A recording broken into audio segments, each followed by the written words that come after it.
morning. Good morning, good morning. These were my good friends, our good friends, Maria, Florin, Florin, is this okay? Floria? Hafner, Burgmeier plus Band. Also Maria und Flori, Hafner, Burgmeier plus Band. Michael Reiserer und Michael Watzinger.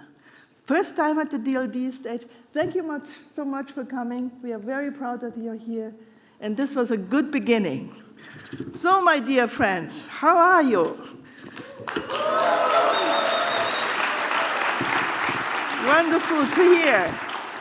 Dear Minister President, Markus Söder, dear state ministers, your Royal Highnesses, Excellencies and dear DLD Chairman Yossi, Vardi and Hubert Burda.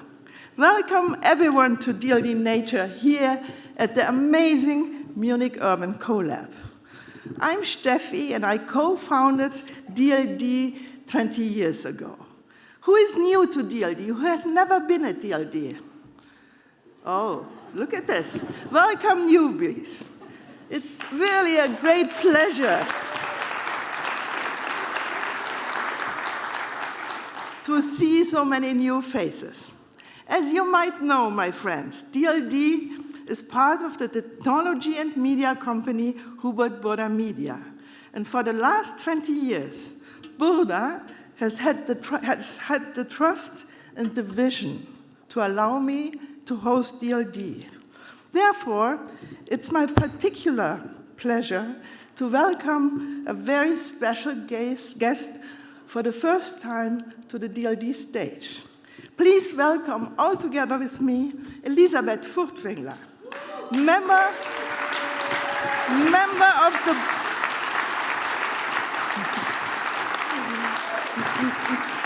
She is member of the board of directors, a shareholder of Hubert Burda Media, and the daughter of DLD chairman Hubert Burda.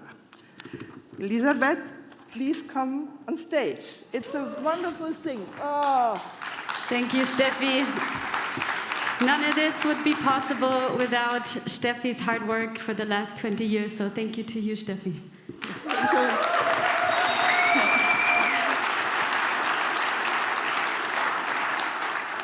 I want to thank Yossi, our friend from Tel Aviv, and my dad, Hubert Burda, who are the two chairmen, and together with Steffi, you have been the backbone of DLD. And my dad has told me that being born into a family business doesn't mean that we own the company, but it means that we are stewards of it. We take care of it, we are in service of it until we pass it on to the next generation. And I wonder, how would the world look if we humans saw the planet as something that we are in service of, as something that we love, that we give our attention to, our care to, and that we take care of to give to the next generation. This topic of biodiversity loss that my mom and Steffi for this conference give the attention that I think it really deserves is something that connects us and my family. My dad is here, my brother Jacob is here, my grandma's here, my uncle is here, my mom is here. Of course, our friend Steffi, very close friends and colleagues are here, and I'm really grateful for my mom for teaching me about the love for nature and the love for the beings that we share this planet with and understanding the interconnectedness in this world. And I want to invite you all you people here in this room, to become part of this nature-loving family that we are, and to think about how we can all work together to be in service of this planet and to love this planet that gives us life. So enjoy the next 2 days, and I hand it over to you, Steffi and Mama. Good.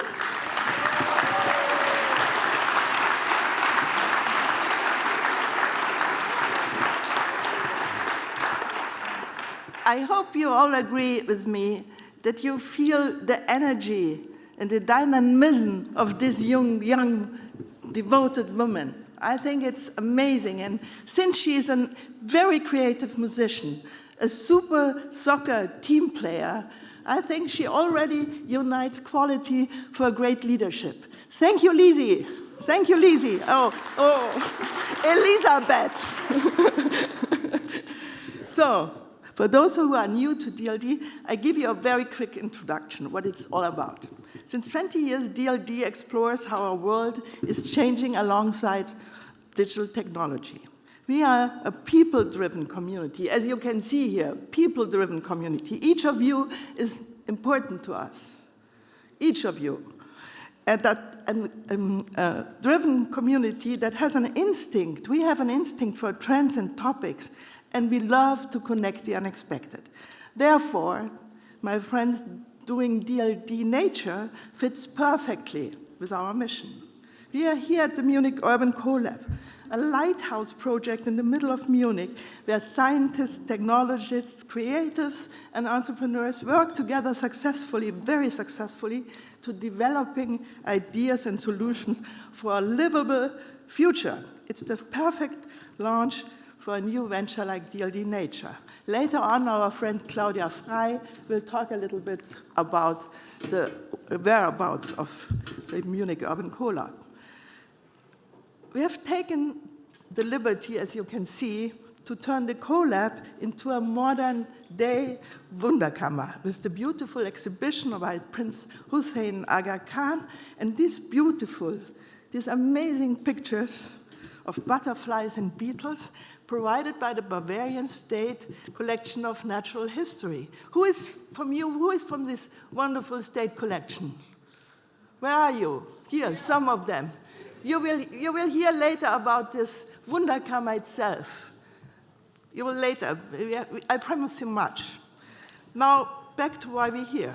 I'm co-founding this conference together with my dear friend Maria Furtwängler. Almost 15 years, and we are a good team. Almost 15 years ago, in 2010, we co-founded another conference. It was called DLD Woman. Is there anybody who has been a DLD Woman? Did you like it? Yes. Good.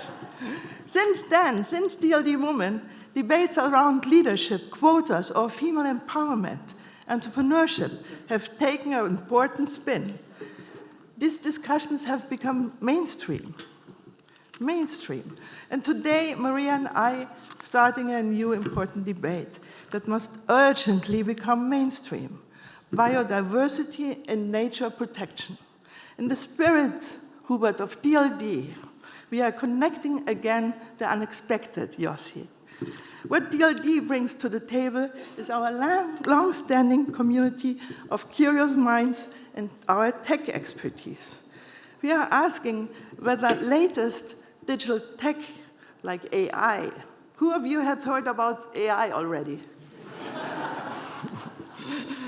Genetics, quantum, fusion energy, and so on. Fight back, whether digital tech can help us to fight back against biodiversity loss. Maria brings in her fantastic network of established and new thinkers and doers who urge us to change our ways. It's this unique mix that helps us to understand the code of nature, the fractal patterns that hold all of us together. Elisabeth mentioned it. We are all together, and we should acknowledge this. DLD Nature is also important to me on another level. We can all agree that the biodiversity crisis is man-made. It's a sad fact, but there is also an optimistic side in it. I always believe the glass is half full, not half empty. Since we caused this crisis, we are the ones who have the power to mitigate it. This is where I want to grab you with DLD Nature, to enlighten, to empower, and to engage you. Markus Blume. Good that you listen so much. I'm a great believer that we can only change things that we understand, things that we understand, and that we have a personal and emotional relationship with. And I also believe that many problems we face today are problems of inadequate knowledge. We don't know to anything, or not much. We can't save the world if we don't know, and that's really important to me, if we don't know what's happening at our own doorstep. That's why we have to dare to know. We have to get enlightened, aufgeklärt. If we want to shape the future, the pursuit of knowledge is our responsibility, or rather, it's our duty as citizens, entrepreneurs, investors, politicians, educators, and parents, also for grandparents like me. It's an integral task to each and every one of us. It's an integral task to each and every one of us. Nothing is closer to us every single day than nature. We are nature. It's a simple fact. Therefore, nature and biodiversity are not a nice to have. Not a nice to have.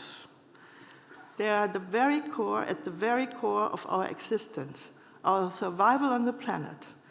Dare to engage, my friends, and turn your learnings into agency, not into pessimism. Meanwhile, don't expect this conference to be a full masterclass on biodiversity. There are surely so many topics missing that should be in the agenda. We are totally aware of it. But to make it as good as possible, Maria and I got some professional help of an amazing group of co-hosts who contributed their expertise. From the fields of science and science communication, we are proud to have on board Auguste von Bayern, a renowned expert on animal intelligence at Max Planck Institute. Maybe we should introduce them and then Yes, where are you? to have them standing up. Yeah. Where's Auguste? Maybe she's stuck in a traffic thing, Maybe we she's don't stuck know. with her. And then But she will come, be sure. Eckhard von Hirschhausen. Eckhard? Eckhard, Where where is are you? Eckhard? Here's That's Eckhard. von Hirschhausen, our co-host. Medical doctor, TV personality, and founder of the NGO Gesunde Erde, Gesunde Menschen. From the realm of entrepreneurship and investment, we are proud to draw on the expertise of Jan Gisbert-Schulze. Jan, where are you? Somewhere. He comes. He is shy. He is a very strong advocate of regenerative agriculture. You will hear from him later. Helmut Schönenberger, I know that he is not here, he has to be at the conference in Vienna, but you will meet him tomorrow. And Martin is here. Martin Stuchtey, a long-term business consultant in the field of sustainability and now an entrepreneur with his venture, the Land Banking Group, to get nature on the balance sheet. Thank you for all your amazing support, my dear group. And now it's my pleasure. I'm already there. Yeah, you're here. But I have to say, this is not only a good friend, she's wonderful. I learned so much from you. Yeah, of course. But Maria, it's honest, it's very honest, it's not schmoozing. Maria, and you are the friends of Maria, and you can give me a hands up. She is the best teacher you can imagine when it comes to reality. That's not true. That's not true, because Steffi is the best. I mean, I started going on the mountains, hiking together with Steffi, who showed me the most remote paths, and she showed me alpine flowers I didn't know anything about. I didn't know the difference between a starling and a Amsel. And all this really Steffi introduced me to. And yes, but and now, so it's very difference. logic that we stand together here and do this conference together. But I tell you the difference. I'm always swimming on the surface. And Maria is digging into the wounds. I know, I am your worst nightmares. Yes. But you're the most lovely and most amiable nightmare. Thank you, Steffi. Thank you, Steffi. Yeah, thank you. Thank you so much, Steffi, really, for taking on the DLD Nature venture. It's not a given in time of economic troubles. When people are asking, can we really afford to invest into nature? You have created a stage for the next 2 days so we can ask the question the other way around. Can we afford not to invest into nature. I mean, think about millions of people who are sent by soil erosion coming onto a long journey to Europe. Or think of the dying coral reefs, emptying of fisheries. Think of the loss in pollinators that threatens our morning coffee or our chocolate booster. Think of the lack of permeable soil, making our cities prone to deadly heat waves or floodings that we've seen quite a bit in Bavaria this summer. Or think of the deforestation of Brazil or the Congo Basin destabilizing our world's climate. The thing about biodiversity loss is it's not taking a break until we get to grips with migration policy or solve our economic problems. The thing is, nature, we can't negotiate with nature. But we owe, think about it, we owe every glass of fresh water, every breath we take, every apple we eat to functioning ecological systems.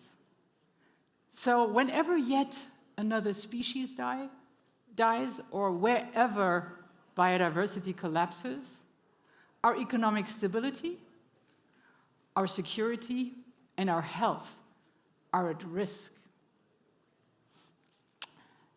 Being a doctor, I was always fascinated by the microbiome, this kind of life inside of us. And I think it's rather helpful to have a look inside of our own bodies to understand how crucial biodiversity is for us. Recent findings suggest that there's 40 trillion organisms, 40 trillion organisms calling our body their home. That means there's more bacteria, fungi, mites, viruses living on us, in our airways, and inside of our guts, than our body has cells. But I know that sounds rather worrying at first, but it's actually good news, because these organisms help us to metabolize fat, destroy toxins before they can harm us, or prevent harmful microbes before they take over, or they even influence our mood and our hormones.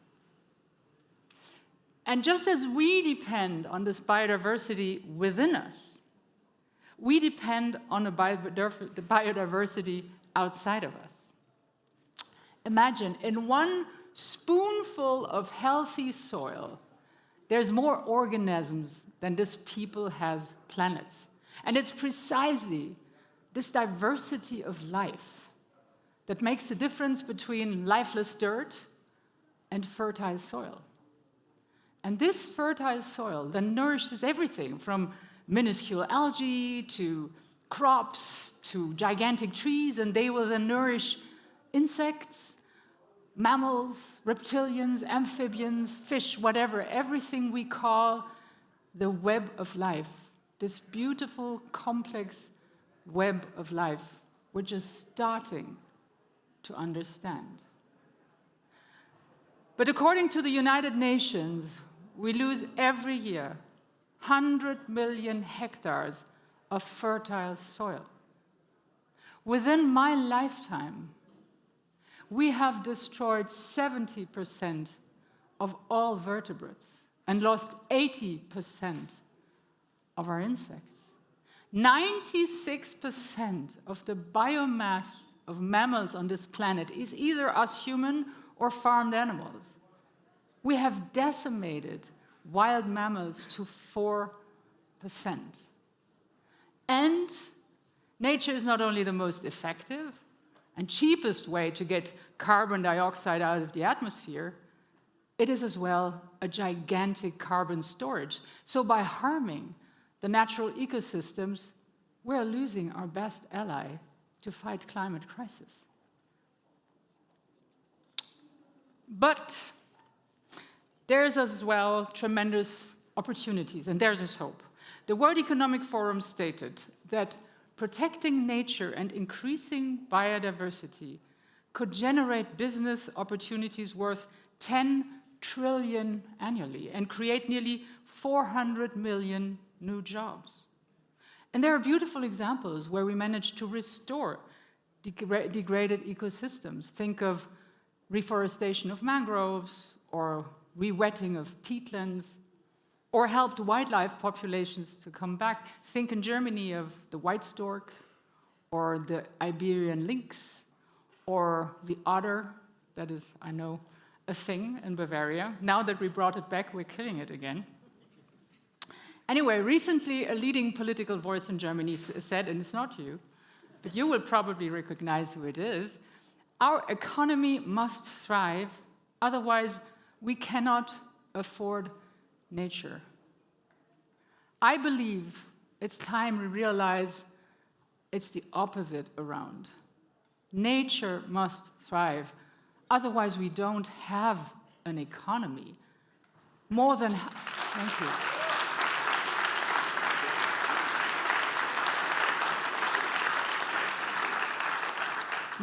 More than half of global GDP depends directly or indirectly on nature services. So for the next 2 days, it will not only be about nature, it will be about our well-being, our prosperity, our security, and about justice. Let's convene with a sense of urgency, but let's as well convene with a sense of hope, of opportunity. Let's convene with the idea that reconciling nature with society is not only possible and urgent, but it's also attractive. I'm humbled to be in the presence of such an awesome group of people. Thank you for coming, for sharing what you know, and for deeply listening to others. These 2 days could, if we jointly get it right, be the start of something important. Thank you very much.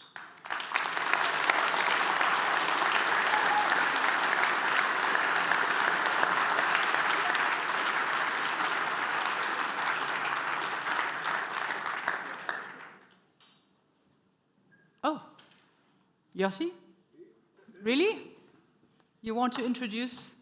Okay. You are going to introduce, you have the honor to introduce what I wanted just to do, but then you introduce our Prime Minister. No, you go and do it. Yes. Our chairman, you have to say some words. Okay. Say some words.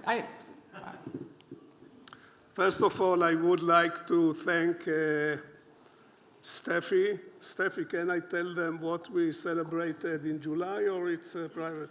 No. Yeah, okay. Yeah. Okay. So first of all, I want to congratulate all of you, on behalf of all of you, Steffi, for having her 30th birthday in July this year. It was her anniversary birthday, not exactly 30, but 70 years old. So, Steffi, happy birthday. I would like, as every year, to thank Hubert for allowing us to do this wonderful conference, which can flow to any direction. It's a very unutilitarian conference. There are no hidden agenda. It's just to provide people the opportunity to satisfy their curiosity, and this year's topic is really very nice. When I looked on the beautiful video of the pollination in the beginning, and all of you saw the wonderful creatures and the work they are doing to pollinate plants, etc. And I thought about other wonders of nature, the monarch butterfly, which leave Canada at the beginning of the season and fly to Mexico and generate 4 generations on the way. The butterfly is dying and producing its followers, and it knows how to do how to do all the way, and then to get back from Mexico at the end of the year to North America. It's 8th generation in a way they never flew before, and they know how to do it back. Or when you see the dance of the starlings, you really are left with no words, and it reminded me a very interesting quote of Rabbi Joshua Heschel that I want to read to you, because he said it better than anybody else. He said, "Our goal should be to live life in radical amazement. Get up in the morning and look at the world in a way that take nothing for granted. Everything is phenomenal, everything is incredible. Never treat life casually. To be spiritual is to be amazed." And this is really what nature provides us. I would like to conclude these short remarks by telling you about my youngest son, Danny, who came to me one day and told me, "Dad, you know, how come that we human beings dominate nature? How come we are fixing the destiny of all the animals and the plants?" He said, "Who gave us this power? This is not right." He said, "The days that civilization will be wiped out of the globe will be a very happy day for all the plants and all the animals." And he told me, he concluded by saying he believed that every organism should have one vote. Every person should have one vote. Every cat should have one vote. Every flower should have one vote. He said this will be a great day for nature and for everybody else other than human being. Well, I think this is a bit too drastic, but for sure we should develop better relationships between ourselves and nature, and we should realize that we are not so centric as we believe. Again, thank you very much, and I want to thank everybody for coming. You know, we tried for many years to make event without participants. It can be so much nicer if we can event without participants, and much less problems and headaches, but unfortunately, we didn't find a way how to do conference without participants. So I want to thank all of you as being a necessary evil and helping us making the conference successful. Also, I would like to announce that we have a policy of 100% satisfaction guarantee. And the way we are doing it, we simply not inviting anybody who is not happy with the conference. Is there anybody in the audience who is not happy with the conference? Thank you very much.